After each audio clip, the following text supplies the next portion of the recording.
So now I want to talk about what I call the roots of the Book of Mormon.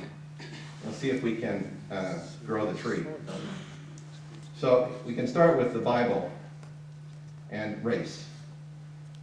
And this is a depiction of Adam and Eve in the Garden of Eden from the Creation Museum in Kentucky. I think Eve is kind of hot. and I think Adam looks like he's about to baptize her. There's probably a lot of men in here who would be happy to do that job. Okay. All right. So I just noticed that. So there we have Adam and Eve. Well, what color are they? White. Of course. Okay. And then here's what we got. Well, how in the hell that happened? Right? That's the question. Well, of course we know, right? Right? We know because we know about Ham, and we know about Canaan, and we know about the curse, right? And here's something I found online. Some group that still believes this kind of stuff.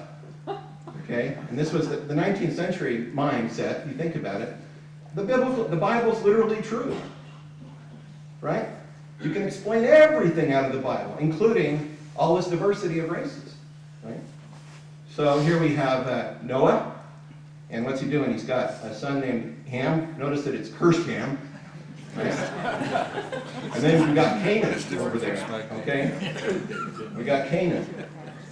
And then we have Genesis chapter 9, verse 27. Cursed be Canaan, a servant of servants shall he be to his brethren. And this verse is one of the verses that was used to justify slavery in the United States. And so we have here's a stereo view. It's called These Are the Generations of Ham. And all these, I just thought it was sort of impressive picture. These people gathered together. So, now the dark-skinned races in the New World, that was a mystery. Where'd they come from? So, early 19th century explanations were all based on the dispersals in the Bible. Of course, right? It's got to be the Bible.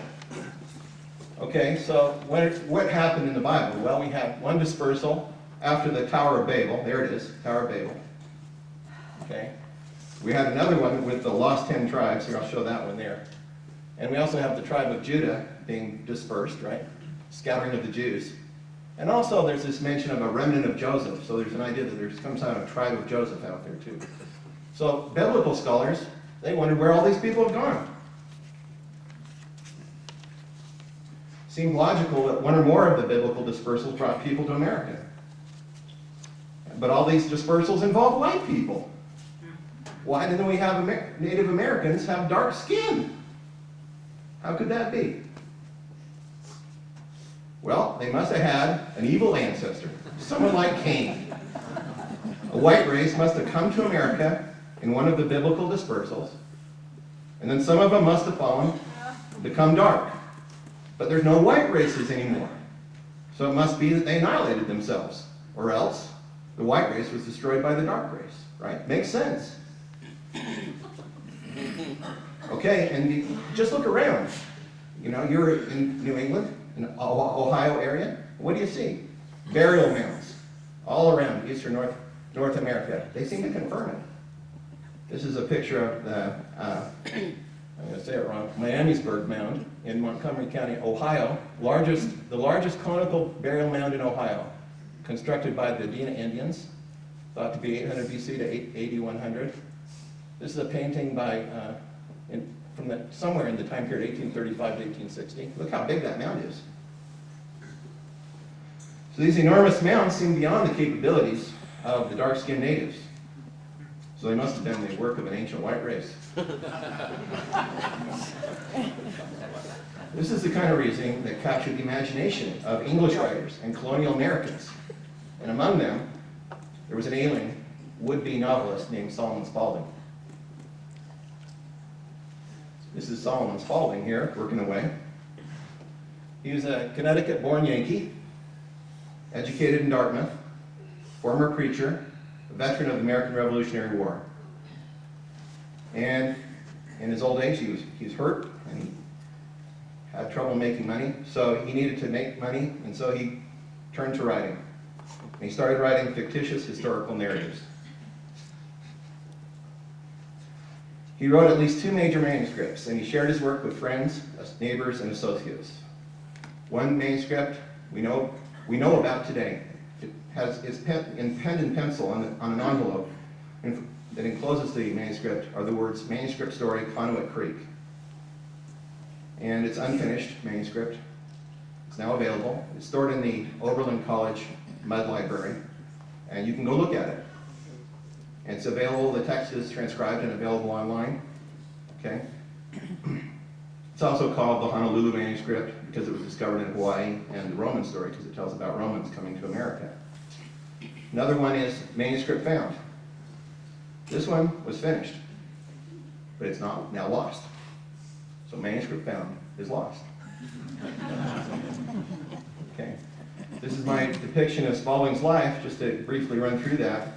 So after he was born, he served as a Revolutionary War soldier. He worked with a well-known colonial judge, Zephaniah Smith.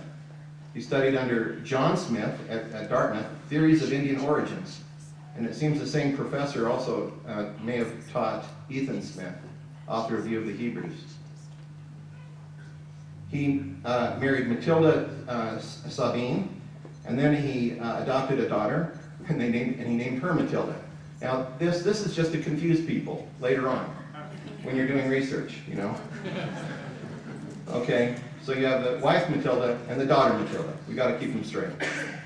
And then at the end of his life, then he writes the Oberlin manuscript or manuscript story, and then he also reportedly wrote Manuscript Found and took it to a print shop to be published in Pittsburgh. And then he made apparently some revisions to that manuscript, and then he died in 1816. And he never got it published. He never got it published. And that's the period we're most interested in this talk. The end of his life, basically 1809 to 1816. So where did he live? Just quickly go through that. So out in Connecticut, up to Dartmouth, Cherry Valley, he taught. And then he went out to Salem, which has another name, Conduit. Okay. Well, Conduit was where he started reading his manuscript.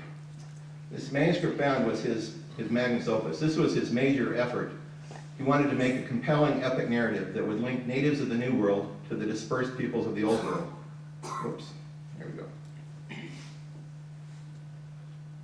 Okay. Now, on February 14th or 15th of 1832, Elders Orson Hyde and Samuel H. Smith visited Conduit. And one of the people in the in the group there, Judge Nehemiah King, he claimed that they were preaching from the work of his deceased friend, Solomon Spaulding. Okay. And then after that, at least 19 different witnesses tied Manuscript Found to the Book of Mormon. The earliest witness statements came 19 to 22 years after the witnesses had heard or read Spalding's work, and the final statements came 74 years after exposure to Spalding's work. So I'm going to briefly go through a few things about what these people said. Oliver Smith was Spalding's landlord. He talked about Manuscript Found and said it was a historical novel founded upon the first settlers of the country. That they talked about a journey from Jerusalem by land and sea till they arrived in America. Mounds. So it had Nephi and Lehi, the leading characters, when they first started for America. No religious matter. No religious matter. Okay? Remember that. When it was printed, it will bring me a fine sum of money. That's how Spalding thought. And so, of course, he's trying to pay off his landlord and creditors. They need to see this manuscript, right? They got to believe that he's going to be able to pay them back.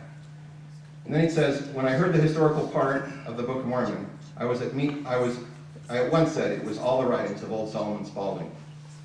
And I'm just taking excerpts of very long testimony. And as a professor, I'm entitled to give you a homework assignment. And the assignment is to go read these things, okay? Because there's a lot. And I cannot possibly do justice to these statements in just taking out these little excerpts. I just can't. You won't get a feeling for the people unless you read them. So that's my homework assignment for you. Okay. So John Spalding is Solomon Spaulding's brother. The book was entitled Manuscript Found, he said. Historical romance of the first settlers. of America. The American Indians are descendants of the Jews or the lost tribes. It's an account of their journey from Jerusalem under the command of Nephi and Lehi. Nephites and other Lamanites were involved. Cruel and bloody wars ensued in which great multitudes were slain. Mounds, nearly the same historical matter and names as the Book of Mormon.